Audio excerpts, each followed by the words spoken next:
नमस्कार,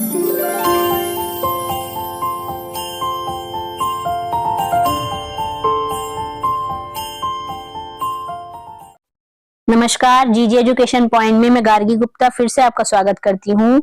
आज हम देखेंगे ईमेल या इलेक्ट्रॉनिक मेल को, जो यूजीसी नेट पेपर 1 में एक महत्वपूर्ण टॉपिक के है। इससे रिलेटेड बहुत सारे क्वेश्चंस आ जाते हैं।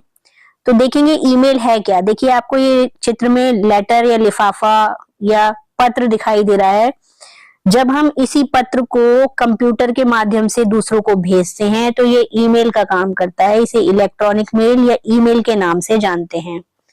ये एक कंप्यूटर की सेवा है जो इंटरनेट के माध्यम से मैसेज पहुंचाने का काम करती है।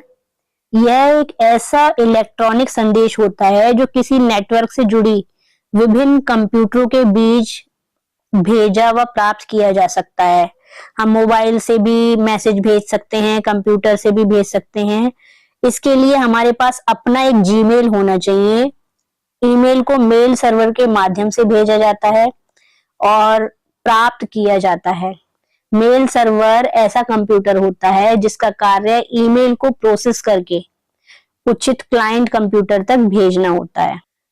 क्लाइंट कंप्यूटर का मतलब होता है जिसको भी हम अपना मैसेज या संदेश भेजना चाहते हैं उसके कंप्यूटर पर हमारा संदेश पहुंचे और उसकी ईमेल आईडी पर ही हम उस मैसेज को प्रेषित कर सकें या भेज सकें। अब इस वेब पते की तरह ही ईमेल पते भी होते हैं जिस पर ईमेल भेजी जाती है। ब्राउजर प्रोग्राम की तरह ईमेल भेजने और प्राप्त करने के लिए ईमेल प्रोग्राम या सॉफ्टवेयर होते हैं, जैसे माइक्रोसॉफ्ट आउटलुक है या आउटलुक एक्सप्रेस है। तो ये सारे ईमेल सॉफ्टवेयर होते हैं। हम कुछ वेबसाइटों की सहायता से भी अपना ईमेल भेज सकते हैं, जैसे हॉटमेल है, जीमेल है। तो इन वेबसाइट्स की सहायता से भी ईमेल को भेजा जा सकता है या संदेश को प्रेषित किया जा सकता है।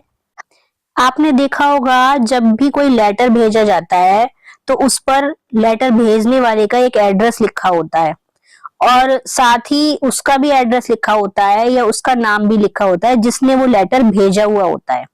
ऐसे ही इलेक्ट्रॉनिक मेल में भी जो भेजने वाला है तथा जिसको भेजा जा रहा है उसका भी निश्चित एड्रेस या नाम होता है, जिसके नाम से उसकी आईडी बनी होती है। उसको ईमेल आईडी के नाम से जानते हैं, जिसमें पहले यूजर नेम आ जाता है, उसके बाद @ का साइन लगाते हैं और डोमेन नेम आता है। देखिए, यूजर नेम में और डोमेन नेम में @ प्रतीक अलग से होते हैं या साइन जो है वो अलग से लगाया जाता है।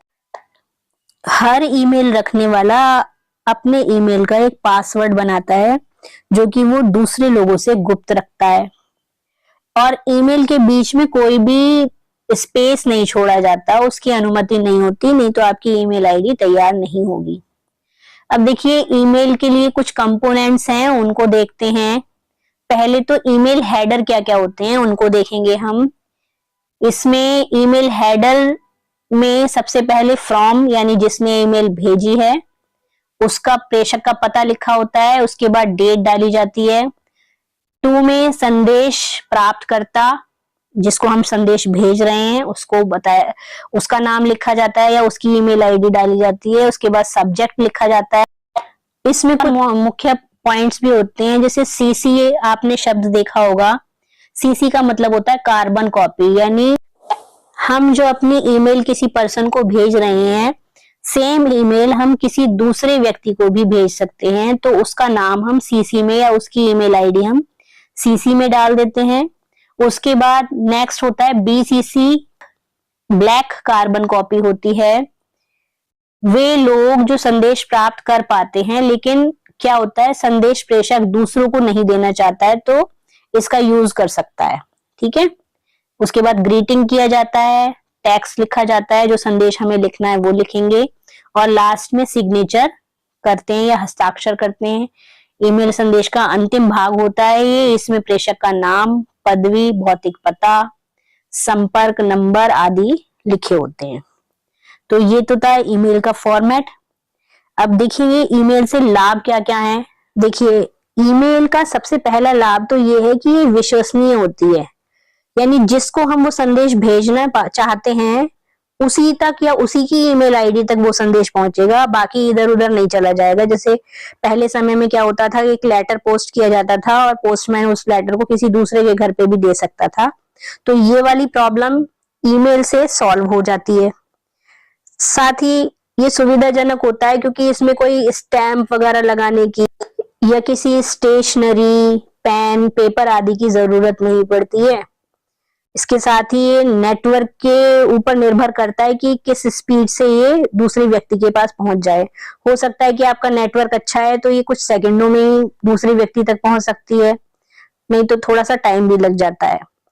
कई बार ये किफायती भी होती है क्योंकि इसमें नेटवर्क कनेक्शन की आवश्यकता होती है। साथ ही हम जो ईमेल भेजते हैं तो उसमें राइटिंग की प्रॉब्लम नहीं होती, क्योंकि ये सारा जो मेल है इसको टाइप करके लिखा जाता है, तो ये कंप्यूटर की लैंग्वेज में होता है। इसको हम प्रिंट भी कर सकते हैं, इसको एक के साथ साथ हजारों प्रिंट हम इस ईमेल के निकाल सकते हैं। तो आजकल क्या होता है, बिजनेस मेल जो भेजे जाते हैं वो इसी प्रकार से भेजे जाते हैं। कोई ऑर्डर लेना है किसी कंपनी को किसी चीज, किसी प्रोडक्ट का, या फिर कोई शिकायत करनी है, कोई तकलीफ है, तो ये इस प्रकार के ईमेल उनके लिए बहुत बढ़िया होते हैं कि वो उसको प्रिंट निकाल के भी यूज कर सकते हैं। व्यापकता इसमें होती है क्योंकि ये विश्व के किसी भी भाग में बैठे व्यक्ति के साथ एक ही सेकंड में हम इसको ईमेल द्वारा पहुंचा सकते हैं, चाहे वो हमारे विश्व के किसी भी कोने में बैठा हुआ हो, लंदन, जापान, फ्रांस, अमेरिका, कहीं भी बैठा हो, तो हम ईमेल के जरिए कुछ ही सेकंड में उसको अपना लेटर या पत्र दे सकते हैं, संदेश भेज सकते हैं। अब जहां इतने सारे फायदे हैं तो वहां थोड़ी सी परेशानी भी ईमेल के जरिए लोगों को झेलनी पड़ती है। वो क्या समस्याएं हैं या क्या इसके डिमेरिट्स हैं उनको देखेंगे। देखिए, ईमेल हैकिंग नाम आपने सुना ही होगा। लोग किसी दूसरे का ईमेल हैक कर लेते हैं, तो इसके बहुत सारे तरीके होते हैं, जैसे स्पैमिंग है, ईमेल स्पैमिंग है, वायरस ईमेल के द्वारा ट्रांसपोर्ट किया जा सकता है एक कंप्यूटर से दूसरे कंप्यूटर में, फिशिंग है, स्प्लैग है। तो ये सारी जो डिमेरिट्स हैं ये ईमेल हैकिंग के अंदर आती हैं और ये कहीं ना कहीं ईमेल को खतरनाक भी बना देती हैं दूसरे कंप्यूटर के लिए। तो आज हमने देखी ईमेल से रिलेटेड बहुत सारी छोटी छोटी जानकारियां। आशा करती हूँ आपको ये वीडियो अच्छी लगी होगी, पसंद आई होगी। वीडियो देखने के लिए थैंक यू। मिलते हैं नेक्स्ट वीडियो में अपने नए टॉपिक के साथ। बाय।